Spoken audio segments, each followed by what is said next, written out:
ចាំមើលពីថ្ងៃហ្នឹងទៅជញ្ជុំហើយនឹងនិយាយពីរឿងអត់បានការទេគេហៅទៅនឹងវាអត់ប្រយោជន៍អីលាក់នឹងលាក់ទៀតហើយមួយថ្ងៃអត់ធ្វើអីទេភ័យខ្លាចតែតឡាការនេះហៅគេទៅមែនតែនហើយឬក៏ស៊ើបអង្កេតមែនតែនភ័យចឹងវិញភ័យមួយថ្ងៃថ្កោលទោសថៃឈ្លានពានថៃឈ្លានពានណានិយាយប៉ះថៃកាន់ជើងថៃរឿងពាក់ឯកាអីទីសោះគេក្បត់ជាតិទាំងអស់តែដល់ពេលគេខំប្រឹងប្តឹងដើម្បីបានដីថៃមកពីខ្មែរពីថៃមកវិញដើម្បីឲ្យថៃសងខ្មែរដើម្បីឲ្យថៃផ្ដល់ភាពយុត្តិធម៌ឲ្យខ្មែរមកវិញរឿងឈ្លានពានទៅជារំខាន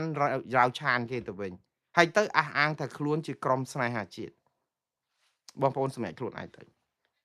ឥឡូវម្ដងទៀតតឡាការព្រហ្មទណ្ឌអន្តរជាតិអ្នកណាដាក់ក៏បានដែរគ្រាន់តែថារដ្ឋាភិបាលកម្ពុជាមានទឹកមាត់ប្រៃជាងអ្នកណាទាំងអស់ហេតុអីបានខ្ញុំនិយាយចឹងព្រោះជារដ្ឋាភិបាលតំណាងឲ្យប្រជាជាតិទាំង18លាននាក់វាជាការពិតហើយយើងមិនតំណាងឲ្យប្រជាពលរដ្ឋ18លាននាក់ទេព្រោះអីយើងរំលាយគេកំតិចគេងើបមួយវាយមួយអីចោលធ្វើច្បាប់ធ្វើអីធ្វើបាបធ្វើទុកបុកម្នេញតំណាងប្រជាពលរដ្ឋប្រហែលជាពាក់កណ្ដាលប្រទេសហ្នឹងយើងដឹងហើយគ្រាន់តែថាតែយើងបានជារដ្ឋាភិបាលហើយគឺយើងត្រូវតែការពារប្រយោជន៍ទាំង18លាននាក់ព្រោះអីយើងយកប្រជាពលរដ្ឋ18លាននាក់ជាចំណាប់ខ្មាំងយើងយកលុយខ្ចីគេ13,000លានដុល្លារជាងហ្នឹងគឺតំណាងឲ្យ18លាននាក់មិនមែនតំណាងឲ្យក្រុមគ្រួសារតកូលហ៊ុនឬក៏ក្រុមគ្រួសារប្រមាណអ្នកគេព្រមឲ្យលុយខ្ចីទេគេឲ្យលុយយើងខ្ចីគឺដោយសារតែយើងគិតថាយកមកដើម្បីបានប្រយោជន៍ដល់ប្រជាពលរដ្ឋទាំង18លាននាក់នោះតាប៉ុន្តែដល់ពេលយើងយកមកតែប្រយោជន៍ក្រុមបកពួកក្រុមខ្លួនហើយដល់ហើយមកបង្ខំឲ្យអ្នកដទៃទៀតត្រូវសងជាពាក់លុយគេដល់ទៅកើតព្រិចមក1000លានដុល្លារ1000ដុល្លារអត់បានចាយខ្ញុំនិយាយពីរឿងអត់បានចាយហើយម្ដងទៀតបងប្អូនបើនិយាយពីរឿងជាពាក់គេហ្នឹងណាអាមេរិកនេះជាពាក់លុយគេច្រើនជាងប្រទេសណាទាំងអស់និយាយរឿងលុយជាពាក់គេពាក់បរទេសប្រជាពលរដ្ឋអាមេរិកជាពាក់លុយគេម្នាក់រាប់សែនដុល្លារ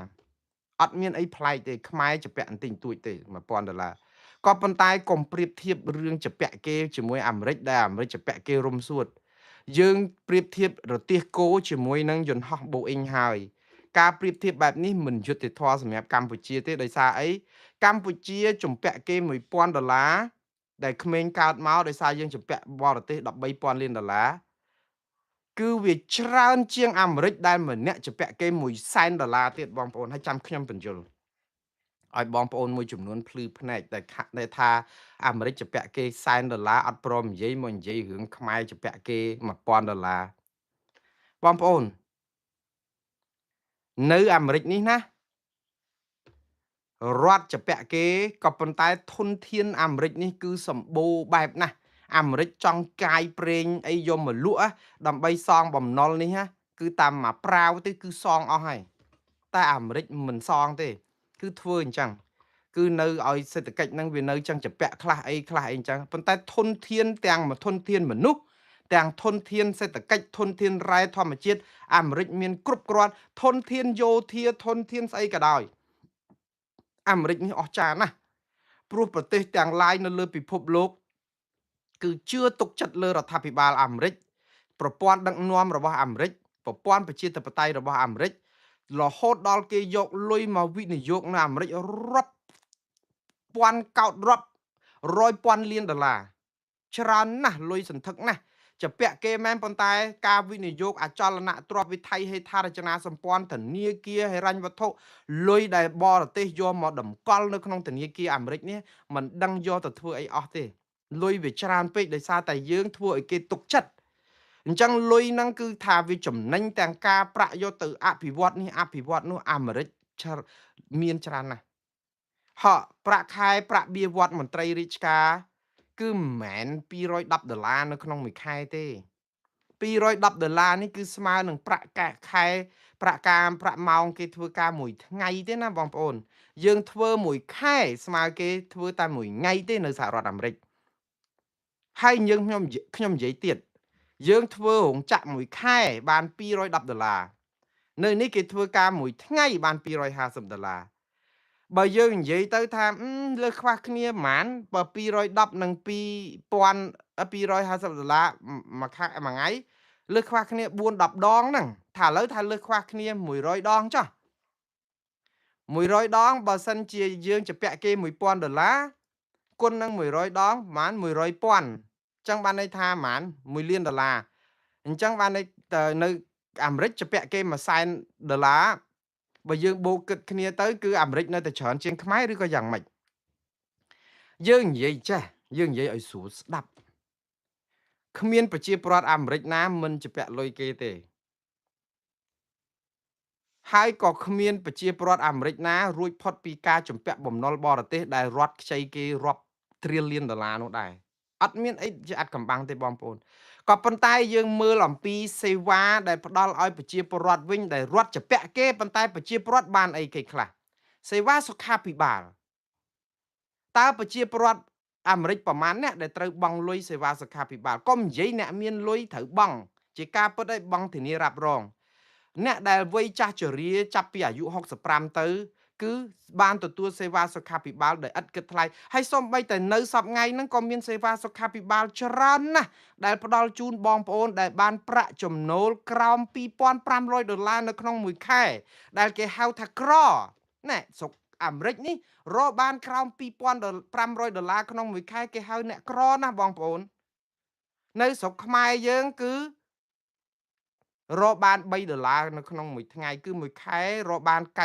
$90គេហៅក្រនៅស្រុកអាមេរិកនេះបើមួយថ្ងៃរកក្រោម$50គឺគេហៅក្រហើយមួយថ្ងៃក្រោម$50គេហៅយើងក្រណានៅស្រុកអាមេរិកនេះយើងមួយថ្ងៃ$3គឺក្រដូច្នេះប្រាក់ចំណូលគឺប្រាក់ចំណូលស្រុកអាមេរិកសប្តាហ៍នេះបើប្រាក់ត្រឹមសមាជិករដ្ឋសភាខ្មែរកាលពីជំនាន់ឆ្នាំ90អីដែលបាន$2,500ក្រទេហ្នឹងណាសមាជិករដ្ឋសភាខ្មែរយើងស្មើនឹងអ្នករកប្រាក់ចំណូលក្រនៅស្រុកអាមេរិកនេះសប្តាហ៍នេះបើនៅឡុងប៊ិចរដ្ឋកាលីហ្វ័រញ៉ានេះ$3,500ក្នុងមួយខែក៏ក្រដែរគេចាត់ទុកថាប្រាក់ហ្នឹងតិចណាស់រស់មួយកែអញ្ចឹងរដ្ឋត្រូវជួយថែមនៅពេលដែលយើងរកបានតែ$3,500គឺរដ្ឋត្រូវជួយថែមច្រើនណាជួយទាំងសេវាសុខាភិបាលសេវាស្អីដែលត្រូវមានម្ហូបអាហារចំណីអាហារទំនប់បំរុងកូនក្មេងចិញ្ចឹម3បាច់ក្នុងផ្ទះហ្នឹងគេឲ្យម្នាក់$3,000ទៅ$5,000សម្រាប់ជួយកូនក្មេងទិញម្ហូបទិញអីទឹកភ្លើងអីដែលយើងបង់មិនទាន់ព្រោះប្រាក់ហ្នឹងវាមិនគ្រប់ទេ$3,000ជាងឃើញគេជួយយើងទៀតទេហើយដល់ពេលយើងសួរអញ្ចឹងជពាក់គេប្រមាណប្រជាពលរដ្ឋអាមេរិកអត់ឈឺក្បាលដូចនៅស្រុកខ្មែរទេព្រោះគេបានកម្រៃពីរដ្ឋជពាក់ណារុំសួតតែប្រជាពលរដ្ឋនៅតែបានទទួលផលពីការយកចិត្តទុកដាក់ពីរដ្ឋគ្រប់ពេលឈឺថ្កាត់អត់ប្រាក់ចំណូលបើមានលុយច្រើនយើងបង់ច្រើនទៅអត់អីទេអ្នកមានគេមិនផលរងផលប៉ះពាល់ប៉ុន្តែអ្នកដែលខ្វះខាតគឺរដ្ឋគេយកចិត្តទុកដាក់គ្រប់គ្នាអត់ការងារធ្វើគឺរដ្ឋឲ្យលុយប្រាក់ខែរាល់ខែអត់ការងារធ្វើប្រាក់ខែពិការគឺបានប្រាក់ចិញ្ចឹមជីវិតប្រាក់ជនពិការនៅស្រុកអាមេរិកនេះស្មើនឹងប្រាក់លើសប្រាក់គ្រូបង្រៀននៅស្រុកខ្មែរទៅទៀតគ្រូបង្រៀននៅសាកលវិទ្យាល័យនៅស្រុកខ្មែរសាស្ត្រាចារ្យប្រាក់ដូចជា$1,000អីតែប៉ុណ្្នឹងទេមួយខែនៅស្រុកនេះអ្នកពិការគឺរដ្ឋឲ្យមួយជីវិត$1,250នៅក្នុងមួយខែអត់បាច់ធ្វើការអីទេនេះឬដែលយើងចង់ប្រៀបធៀបនឹងអាមេរិកនិងខ្មែរខ្ញុំពងតែឆ្ងល់ខ្ញុំអត់ចង់និយាយទេបងប្អូនវាអយុត្តិធម៌សម្រាប់ខ្មែរខ្លាំងណាស់បើយើងប្រៀបធៀបអំពីអ្វីដែលមាននៅស្រុកអាមេរិកប៉ុន្តែមានមនុស្សមួយចំនួនដែលជា MMO បាតផ្សារអីដែលបានរស់ពេចនៅស្រុកអាមេរិកហ្នឹងគេធ្វើគេចេះដឹងរឿងអាមេរិកច្រើនណាគេថាយើងនឹងល្ងង10គត់ដែរដែលនិយាយរឿងបំណុលខ្មែរអីដែលខ្មែរជពាក់គេតែ13,000លានអីជាងហ្នឹងចុះអាមេរិកជពាក់គេ$1,000,000,000ហេតុអីក៏មិនមើលផងអ្នកណាជពាក់ច្រើនជាងអ្នកណាប៉ុន្តែការប្រៀបធៀបបែបនេះគឺជាការខ្វះការចេះដឹងខ្វះការអប់រំខ្វះការពិសោធន៍នៅក្នុងការនិយាយដើម្បីឲ្យយកតែឈ្នះដៃដែលយើងគិតថាអាមេរិកជពាក់គេយ៉ាងណាតែប្រជាពលរដ្ឋគេបានទទួលសេវាគ្រប់ឥឡូវខ្ញុំនិយាយតែពីសេវាជួយជនក្រីក្រជួយអ្នកខ្វះខាតសេវាសុខាភិបាលចុះសេវាអប់រំតើប្រជាពលរដ្ឋអាមេរិកប៉ុន្មានអ្នកដែលបង់ថ្លៃចូលរៀនពីថ្នាក់ទី1ដល់ថ្នាក់ទី12សូម្បីតែ$1ប្រជាពលរដ្ឋអាមេរិកប្រមាណដែលត្រូវបង់រៀនគួរបងប្អូននៅពេលដែលយើងថាវិស័យអប់រំអត់អស់លុយទេប៉ុន្តែដោយសារគ្រូយើងនៅស្រុកខ្មែរលក់กระดาษនៅក្នុងសាលារៀនលក់ស្ករគ្រាប់លក់នំចំណី ហើយទៅរៀនគួរបើកបង្រៀនគួរកូនសិស្សដែលគ្នាខ្វះខាតគ្នាបានលុយឯណាបើកូន3 4 5នាក់នៅក្នុងគ្រួសារអត់ទៅរៀនគួររៀនមិនតាន់គេទេព្រោះប្រព័ន្ធយើងគឺធ្វើឲ្យគ្រូមានអំពើពុករលួយដើម្បីក្រពះហើយគ្រូមានសិលធម៌ទាបនៅក្នុងនឹងដែរព្រោះអាម៉ោងបង្រៀនមែនតែនគឺលំទៅហើយដល់តែពេលសល់ម៉ោងយកទៅបង្រៀនគួរអ្វីដែលជាចំណេះជំនាញល្អដែលអាចបង្រៀនឲ្យអស់ពីសមត្ថភាពក្នុងថ្នាក់យើងជឿទៅគ្រូណាក៏ធ្វើមិនបានដែរព្រោះយើងត្រូវទុកឱកាសហ្នឹងគេហៅទំនាស់ផលប្រយោជន៍អញ្ចឹងយកទៅបង្រៀនគួរដើម្បីយកអាចចំណេះជំនាញល្បិចល្បែងល្បោយដែលខ្លួនមានអស់ហ្នឹងយកទៅបញ្ចេញក្នុងថ្នាក់រៀនគួរខ្ញុំធ្លាប់រៀនគួរតាម្ដាយខ្ញុំក្រខ្ញុំរៀនគួរប្រឹងចង់ដាច់ខ្យល់ងាប់ហើយដល់ពេលអត់ទៅរៀនគួរបន្ទុកក៏ទាបមានបញ្ហាសពបែបយ៉ាងដោយសារតែយើងរៀនអត់ទាន់គេទេហើយត្រូវការរើសអើងពីគ្រូត្រូវការរើសអើងសពបែបយ៉ាងតើនេះឬដែលយើងគិតថាកម្ពុជាចពាក់លុយគេ$1,300 លានជាងសម្ពោធ$13,000 លានជាងយើងបានផលដូចប្រទេសអាមេរិកដែលចពាក់គេរាប់$1 trillion នោះនេះឬដែលលោកចង់ប្រៀបធៀបខ្ញុំពេញចិត្តណាស់បើសិនជាលោកចង់តតាំងអញ្ចឹងខ្ញុំសប្បាយចិត្តមែនតើចង់ឲ្យអង្គុយតុកចរចាឲ្យកុំជេរប៉ុន្តែអស់លោកទាំងអស់នេះគ្មានតម្លៃសូម្បីតែបន្តិចនៅក្នុងការជជែកពីគាត់ហ្នឹងព្រោះគាត់ថោកទាបពេកនៅពេលដែលថោកទាបយើងប្រមាថការទៀនយើងមើងងាយយើងជេរបចោយើងបន្តិចខ្ញុំស្ទើរតែសើថាមិនអាចនឹងចលក់មាត់បានប៉ុន្តែការដែលខ្ញុំពន្យល់នេះគឺជាការអប់រំទូទៅឲ្យបងប្អូនយល់អំពីអ្វីដែលកើតឡើងនៅស្រុកដែលមានប្រទេសជាសេរីហើយទោះជាលុយចម្ពាក់បំណុលគេរុំសួតប៉ុណ្ណាក៏ប្រជាពលរដ្ឋគេមានការធូរធារជីវភាពហើយអត់ដែលខ្វល់ហងប្រជាពលរដ្ឋអាមេរិកអត់ដែលនរណាគិតរឿងអាមេរិកចម្ពាក់ប្រមាណហើយតួលេខនៃការចម្ពាក់ហ្នឹងគេដាក់ឲ្យរត់លើកញ្ចក់កុំព្យូទ័ររាល់ថ្ងៃទៅបើកមើលទៅនេះដាក់សួរអាមេរិកចម្ពាក់ប្រមាណថាចម្ពាក់គេនោះចម្ពាក់ម៉ែហៅថាចម្ពាក់ប៉ុន្តែសួរប្រជាពលរដ្ឋគេមើលហើយមានប្រជាពលរដ្ឋនៅស្រុកណាស្រុកយៈណាដែលមិនចង់មករស់នៅអាមេរិកមើលខ្ញុំសួរអ្នកណាខ្មែរយើងអ្នកខ្លះមានលុយហ្នឹងជួលគេរាប់សែនដុល្លារដើម្បីអីមកនៅអាមេរិកអត់បានផងវិចលុយមកនៅស្រុកអាមេរិកហ្នឹងអាស្រុកចម្ពាក់គេរុំសួតហ្នឹងមកចង់រស់នៅហេតុអីបានជាហើយដែលលឺសូប្រជាពលរដ្ឋខ្មែរនៅអាមេរិកឬក៏នៅស្រុកណាដែលវិចលុយចង់ទៅនៅស្រុកខ្មែរទេវាអត់មានវាមានតែអញ្ចឹងណាអញ្ចឹងហើយយើងចង់ប្រៀបធៀបអាហ្នឹងខ្ញុំនិយាយពីប្រព័ន្ធសុខាភិបាលនិយាយពីប្រព័ន្ធឥឡូវប្រព័ន្ធជួយប្រជាពលរដ្ឋពីការអ្នករកប្រាក់ទទួលទានមិនគ្រប់អីលាក់នឹងលាក់អ្នករស់នៅគ្មានផ្ទះសម្បែងអីលាក់មកហូបអាហារនិយាយពីគេចែកឲ្យញ៉ាំនៅស្រុកអាមេរិកនេះណាមនុស្សស្លាប់ដោយញ៉ាំលឹះមិនមែនស្លាប់ដោយខ្វះអាហារទេមួយថ្ងៃគឺស្លាប់ដោយធាត់លឹះគីឡូដោយហូបលឹះអាហារអត់មានរឿងស្លាប់ដោយសារអត់អាហារទេហើយលុយគេជួយសពបែបយ៉ាងជាពាក់អីជាពាក់ទៅតែរដ្ឋគេគឺគិតគូរប្រជាពលរដ្ឋសពបែបយ៉ាងឥឡូវសួរនៅស្រុកខ្មែរមើលអ្នកដែលជាយាយចាស់ដែលអាយុ65ឆ្នាំហ្នឹងដែលបានលុយ$1ពីរដ្ឋដើម្បីទិញស្លាម្លូសំសិលឬក៏ទទួលទេអត់សោះកាលពីមុនគណៈបកប្រឆាំងគេនាំគ្នាធ្វើគោលនយោបាយមួយដើម្បីសង្គ្រោះជាតិហ្នឹងហ្មងធ្វើគោលនយោបាយមួយដើម្បីធ្វើយ៉ាងម៉េចបើគេជាប់ឆ្នោតឲ្យយាយចាស់ហ្នឹងតាណាយ៉ាងហោចណាស់ក៏បានលុយ$10,000 រៀលដែរ$100,000 រៀល$25ដែរដើម្បីគ្រាន់តែជាប្រាក់ឧបត្ថម្ភជួយគាត់ទៅគណៈបកកណ្ដាលអំណាចគេខ្ទាស់ផ្កាប់មុខថាបានលុយមកពីណាចេះតែជប់ចេះតែស្អីសូម្បីតែរឿងអញ្ចឹងក៏យើងជំទាស់ដែរហើយដល់ពេលជំទាស់ដល់ពេលខ្លួនជាប់ឆ្នោតយាយអត់មានលីងអត់1រៀលតាអត់1រៀល65ឆ្នាំទៅបានលុយមកពីណារហតែលុយឧបត្ថម្ភពីរដ្ឋជួយចាស់ប៉ុណ្ណឹងអត់បានហើយចពាក់លុយគេជាង$13,000 លានយើងថាអាមេរិកចពាក់ច្រើនជាងហេតុអីក៏មិនប្រៀបធៀបប្រៀបទៅឥឡូវប្រៀបទៅ$13,000 លានគឺយើងយកមកគឺប្រជាប្រដ្ឋអត់បានហ្មងនៅស្រុកអាមេរិកចពាក់$1 លានយើងមើលសេវាគេទៅអប់រំឥឡូវនិយាយពីអប់រំមិញថ្នាក់ទី1ដល់ថ្នាក់ទី12មានសិស្សណាបង់លុយ1រៀលសិស្សមិនត្រឹមតែមិនបង់លុយ1រៀលទេគេឲ្យបង់ដែរគឺសាលាឯកជនគេមានប៉ុន្តែនៅស្រុកអាមេរិកនេះណាសាលាឯកជនណាវិន័យធូររលុងជាងសាលារដ្ឋទៅវិញណាផ្ទុយគ្នានឹងស្រុកខ្មែរសាលាឯកជនដូចជាវិន័យរៀងតឹងជាងសាលារដ្ឋព្រោះអីសាលាឯកជនបង់លុយគេអីគេរឹតបន្តឹងប៉ុន្តែដល់ពេលនៅអាមេរិកនេះសាលារដ្ឋតឹងជាងសាលាឯកជនព្រោះឯកជនបង់លុយធ្វើអីធ្វើទៅ អញ្ចឹងប្រជាពលរដ្ឋដែលចូលរៀនសាលារដ្ឋពីថ្នាក់ទី1ដល់ថ្នាក់ទី12អ្នកមានអ្នកក្រអ្នកសេដ្ឋីអីក៏ដោយគឺទទួលបានការអប់រំស្មើភាពគ្នាគ្រូមានគុណភាពល្អចេញទៅគឺមានគុណភាពអប់រំទៅរកការងារបានធ្វើចាពាក់លុយគេចាពាក់ប៉ុន្តែប្រព័ន្ធដឹកនាំគេគឺគេឲ្យប្រាក់ខែគ្រូបង្រៀន3-4,000 ដុល្លារម្នាក់ក្នុងមួយខែតិចតួចណាស់3-4,000ហ្នឹងគឺជាប្រាក់សម្រាប់មធ្យមសម្រាប់អ្នកក្រហើយនៅស្រុកនេះគ្រូបង្រៀនមិនបានប្រាក់ច្រើនទេប៉ុន្តែ4,000-5,000 ដុល្លារហ្នឹងក៏យើងគិតថាវាល្មមដែលឲ្យគ្រូហ្នឹងទប់បង់ថ្លៃផ្ទះថ្លៃអាហារហូបចុកល្មមដែលអាចនឹងមិនទៅបើកបង្រៀនគួរទាញសិស្សឲ្យមកប្រឹងរៀនគួរហើយ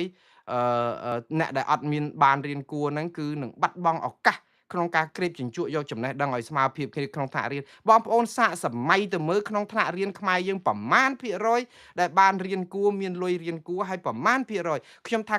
90%អត់មានលុយបង់រៀនគួរទេអញ្ចឹង10%ទេឬក៏តិចជាងនឹងផងដែលបង់រៀនគួរអញ្ចឹងសិស្សខ្មែរទទួលភាពអយុត្តិធម៌ក្នុងថ្នាក់រៀន90%ទៅហើយយើងមើលនៅពេលដែលគ្រូយើងប្រាក់ខែ3-400គ្រាន់តែទិញកន្ទក់ហូបអត់បានតើគ្រូមានពេលឯណាទៅបង្រៀនសិស្សស្រាវជ្រាវឯកសារឲ្យល្អិតល្អន់ដើម្បីឲ្យសិស្សមានគុណភាពហើយដល់អញ្ចឹងវាបង្កើតឲ្យមានអំពើពុករលួយទិញថ្នាក់ទិញសញ្ញាបត្រទិញស្អីសពបែបយ៉ាង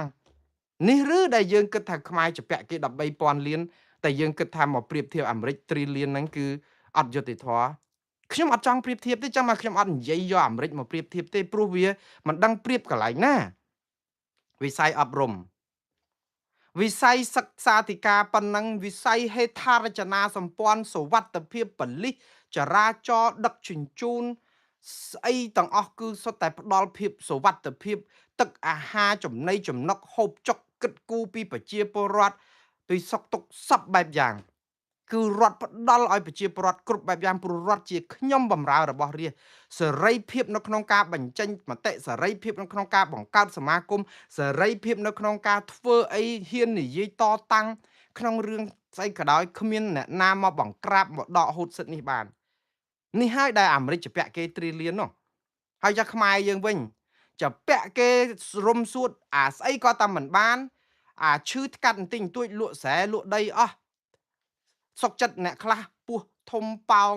មហារាជដោះឬក៏ស្អីគេឡើងពឹសនៅក្នុងមាត់ទុកឲ្យឡើងថា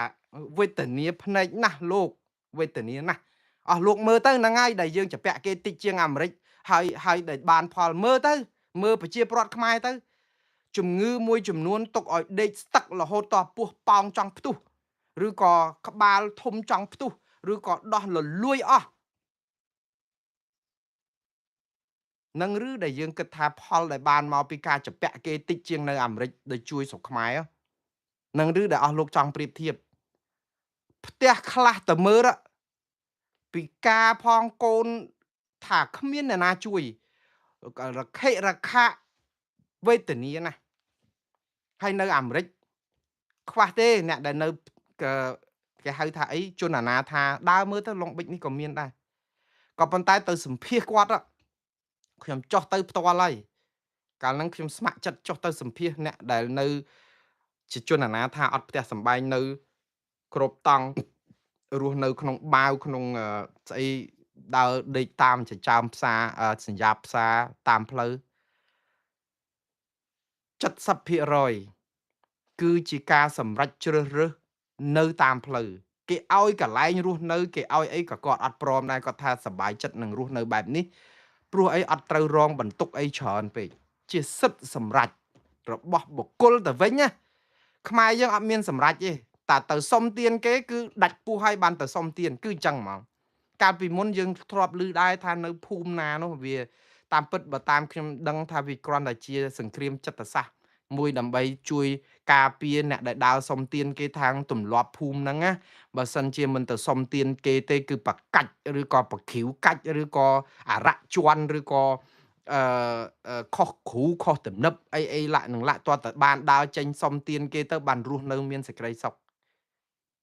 អានេះគឺជាចិត្តសាស្ត្រមួយដើម្បីជួយការពារកុំឲ្យមើលឃើញអ្នកភូមិហ្នឹងថាចូលចិត្តសុំទានតាមពិតមិនមែនអញ្ចឹងទេបងប្អូនខ្ញុំយល់ថានេះគឺគ្រាន់តែជាការបិទបាំង អាការសុំទានកុំឲ្យវាអាក្រក់ពេកទេក៏ប៉ុន្តែបើមនុស្សទាល់ហើយបើអត់ទៅសុំទានតើបានស្អីហូបអញ្ចឹងយើងនិយាយចឹងទៅដើម្បីបន្ធូរបន្ទុករដ្ឋាភិបាលបន្ធូរបន្ទុកអ្នកភូមិបន្ធូរបន្ទុកអ្នកស្រុកកុំឲ្យគិតថាអូអ្នកខេត្តនេះឃើញតែសុំទានអូអ្នកស្រុកនេះឃើញតែសុំទានដោយអត់មានរីកចម្រើនអីសោះវាបាក់មុខមន្ត្រីរាជការដែលគេទៅគ្រប់គ្រងនៅស្រុកភូមិជាពិសេសគណៈបកប្រជាជនកម្ពុជាអញ្ចឹងទៅបង្កើតឲ្យមានទៅជារឿងអបិយជំនឿដើម្បីប្រាប់ថាអូភូមិគេហ្នឹងតើតែសុំទានបានមានសេចក្តីសុខដែលមានដែរនៅលើលោកនេះសុំទានបានមានសេចក្តីសុខបើអត់សុំទានគឺអត់ក្តៅកាហាយឬក៏កើតជំងឺកលយុគចាញ់តែបោកគ្នាមកយោវាអត់មានរឿងអីទៅសុំទានបានសេចក្តីសុខឯជាការពិតអាគេឲ្យទានហ្នឹងយើងសុខមែនហើយប៉ុន្តែបើប្រជាពលរដ្ឋហ្នឹងគាត់មានបាយហូបគ្រប់គ្រាន់គាត់មានលំនៅឋានស្នាក់នៅគ្រប់គ្រាន់គាត់មានការយកចិត្តពីអាជ្ញាធររដ្ឋគ្រប់គ្រាន់គ្មាននរណាចេញមកសុំទានទេផ្ទុយទៅវិញបើនៅអាមេរិកនេះគឺគេជ្រើសរើសអញ្ចឹងហ្មងទៅសម្ភាសគាត់ថាឥឡូវគេមានផ្ទះមួយគេមានអីគេឲ្យយើងទៅនៅក្នុងផ្ទះត្រូវទៅនៅអត់ទេចង់នៅតាមផ្លូវអញ្ចឹងសបាយមើលមួយឆ្នាំពីរទៀតសិននេះវាទៅជាអញ្ចេះទៅវិញហើយទៅមាន30%ដែរដែលប្រើប្រាស់គ្រឿងញៀនឬក៏មានវិបត្តិផ្លូវចិត្តឬក៏ហិង្សានៅក្នុងគ្រួសារអញ្ចឹងគឺវាមានសពរសជាតិអញ្ចឹងហើយកុំទៅឃើញហើយថាអេទៅចេះប្រៀបធៀបថាខ្មែរលំបាកអីនៅអាមេរិកហ្នឹងក៏មានអ្នកសុំទានក៏មានអ្នកនៅតាមផ្លូវនៅស្រុកយ៉ាក់ណាក៏មានដែរកុំតែកុំទៅយកដើមឈើមួយដើមពីរធ្វើជាព្រៃអញ្ចឹងប្រជាប្រដ្ឋគេរស់នៅសុខដុមរមនាណាតែយើងទៅមើលតែមួយជ្រុងតែយើងអត់ប្រឹងកែប្រព័ន្ធយើងឯងមកមើលអាឃើញគេអាលួយបន្តិចហ្នឹងតាំងយកមកដាក់ក្បែរគ្នាយើងអាលួយដែរតែគេអាលួយដែរអញ្ចឹងយើងនាំគ្នានិយាយទៅនៅពេលផ្ទះយើងស្អុយផ្ទះយើងក៏គ្រុកសុទ្ធតែគម្រង់យើងអត់សម្អាតទេយើងទៅយកដាក់ចិត្តផ្ទះគេដែលស្អុយលលួយអញ្ចឹងដាក់ចិត្តគ្នាឲ្យធំក្លិនប្រហើស្អុយដូចគ្នាអញ្ចឹងវិញចុះអត់ព្រមសម្អាតទេអញ្ចឹងយើងទៅរើសអាលលួយនឹងមកធ្វើអីបើសិនជានឹងជារឿងអវជ័យទេអត់ព្រមទៅរកឋានសួគ៌ឋានសុខអីគេសោះអញ្ចេះឥឡូវយើងមើលវិស័យសុខាភិបាលអប់រំសេដ្ឋកិច្ចសពបែបយ៉ាងគឺគេជួយប្រជាពលរដ្ឋរត់ចាពាក់គេប្រមាណក៏ចាពាក់ប៉ុន្តែបងប្អូនត្រូវចាំណាកម្ពុជាចាពាក់គេប៉ុណ្ណាក៏ដោយគឺអាមេរិកចាពាក់លើសកម្ពុជា100ដង1000ដងឬក៏សូម្បីតែ1លានដងក៏ដោយលើសពីការចាពាក់ស្រុកខ្មែរនេះណាក៏អាមេរិកគេមានលទ្ធភាពសងដូចខ្ញុំនិយាយចឹងចាពាក់គេប្រមាណ trillion ហ្នឹងណាបូមតាប្រេងលក់តា3ខែទេសងអស់ហើយអាមេរិកអត់បូមធនធានធម្មជាតិគេមានច្រើនណាគេមិនបំផ្លាញទេចុះខ្មែរយើងឥឡូវ13,000 លានដុល្លារហ្នឹងយកស្អីមកសងយកស្អីមកសងគេឥឡូវមើលសួរមើលយកស្អីមកសងគេរ៉ែខ្ទេចខ្ទីអស់ព្រៃឈើម៉ត់អស់ធនធានធម្មជាតិបំផ្លាញចែកគ្នាអស់យកស្អីមកសងគេវាអត់ហើយទៅប្រាក់ដែលយើងយកទៅសងជីវភាពដែលយើងសងគេនឹងវាអត់ទៅទៀតយើងតារ6យើងចាយ10ចាពាក់គេសងគេ30ឆ្នាំអត់ផុតអាមេរិកចាពាក់គេនេះសងតែ3ខែទេឲ្យតែបូមប្រេងសងតែអាមេរិកមិនចាំបាច់ធ្វើអីព្រោះចាពាក់រាប់សិបឆ្នាំប្រជាពលរដ្ឋគេនៅតែធូធាប្រព័ន្ធដឹកនាំរដ្ឋយោធាគេនៅមានលុយរាប់ត្រៀលលានចែកនៅក្នុងវិស័យដែលចាពាក់គេនឹងហើយដាក់លុយចូលវិស័យអប់រំវិស័យតបវិស័យសុខាភិបាលវិស័យសុខុមាលភាពសង្គមគេនៅតែដាក់លុយបានរាប់ត្រៀលលានដុល្លារមួយឆ្នាំដើម្បីជួយឲ្យប្រជាពលរដ្ឋធូរយើងចាពាក់គេឃើញតែថយតបក៏យើងយ៉ាប់វិស័យអប់រំក៏យើងយ៉ាប់វិស័យកសិកម្មក៏យើងយ៉ាប់រហូតហើយទៅយើងមកចង់ប្រៀបធៀបជាមួយអាមេរិកខ្ញុំអត់យល់ចាំបានថាអស់លោកកុំនាំអាតកុំចាប់ផ្ដើមផ្ចាញ់ផ្ចាលមុងណារ៉េតរឿងនេះអីទៅមិនដល់ទេគីឡូស្រាលណាហើយខ្ញុំអត់ត្រូវការគីឡូអស់លោកមកប្រកួតប្រជែងអីជាមួយខ្ញុំទេខ្ញុំអត់ចង់បានការឈ្នះជាមួយនឹងជនពីលបាក់បាតផ្សារស្អីទេជាមួយខ្ញុំណាបើជាបញ្ញវន្តជាបណ្ឌិតជាកវីជាអ្នកចេះដឹងឬក៏ជាអ្នករៀនសូត្រឲ្យយល់សុជីវធម៌តាន់បន្តិចគឺខ្ញុំគោរពសំពះខ្ញុំឲ្យតម្លៃណាស់ប៉ុន្តែទោះអ្នកមានបណ្ឌិតឬរៀនចប់សាលាអីក៏ដោយតែបើកមាត់មកជេរមរាយជេរបន្តិចមើងងាយផ្ដាសាគឺអ្នកថោកទាបណាស់មិនស្មើនឹងរោមជើងរបស់ខ្ញុំទេខ្ញុំសុំទោសទម្លាក់តម្លៃរបស់អស់លោកទាបបន្តិចចោះប៉ុន្តែថោកពេក យើងទម្លាក់តម្លៃខ្លួនឯងយកមកជជែកគ្នាអត់បានយើងជជែកលើតុយ៉ាងម៉េចទៅបើអ្នកដែលមកហ្នឹងផឹកស្រាសវឹងខួបជេរបច្ចោគ្នាហើយយើងយកមកនិយាយពីរឿងធម៌អាសិលទៀនពីរឿងបប្រតិបត្តិធម៌វាទៅអត់រួចដូចអញ្ចឹងហើយបានខ្ញុំអត់ចង់និយាយទៅរឿងនេះនិយាយមែនតើខ្ញុំអស់ទំថ្មចោលឆ្កែប៉ុន្តែកន្លែងខ្លះចង់អប់រំដាស់តឿនក្រើនរំលឹកឲ្យប្រជាពលរដ្ឋយល់អំពីថាស្រុកគេដើរដល់ណាស្រុកខ្មែរនៅត្រឹមណាហើយកុំឲ្យចាញ់អនយោបាយប្រជាពិធបាយ3ពេលរបស់ពួកគាត់ហ្នឹងឥឡូវខ្ញុំបិទវងកញ្ចក់ហ្នឹងនិយាយពីរឿង ICC វិញបងប្អូនម្ដងទៀត ICC អ្នកណាក៏ប្តឹងបានហើយនៅពេលដែលប្តឹងបាននេះគឺនីតិវិធីតុលាការគេគឺខ្ញុំនៅតែលើកទឹកចិត្តឲ្យរដ្ឋាភិបាលប្តឹងតាមពិតបើរដ្ឋាភិបាលកម្ពុជាដាក់ប្តឹងណាមិនបានឲ្យដងដាវទៅគណៈបកប្រឆាំងទេព្រោះគណៈបកប្រឆាំងបានដងដាវពីគណៈបកប្រជាជនកម្ពុជាព្រោះខ្លួនអត់ប្តឹងហើយគ្នាណាអស្ចារ្យខ្ញុំសូមសរសើរដល់រដ្ឋាភិបាលក្រៅប្រទេសនេះគាត់ប្រើអាចសង្គ្រាមចិត្តសាស្ត្រមួយដែលមិនត្រឹមតែមិនប្តឹងទេដំបងអត់ទាន់ប្តឹងទេលើកទឹកចិត្តឲ្យរដ្ឋាភិបាលកម្ពុជាប្តឹងឲ្យអង្វរឲ្យប្តឹងទៀតឲ្យសំពះឲ្យប្តឹងទៀត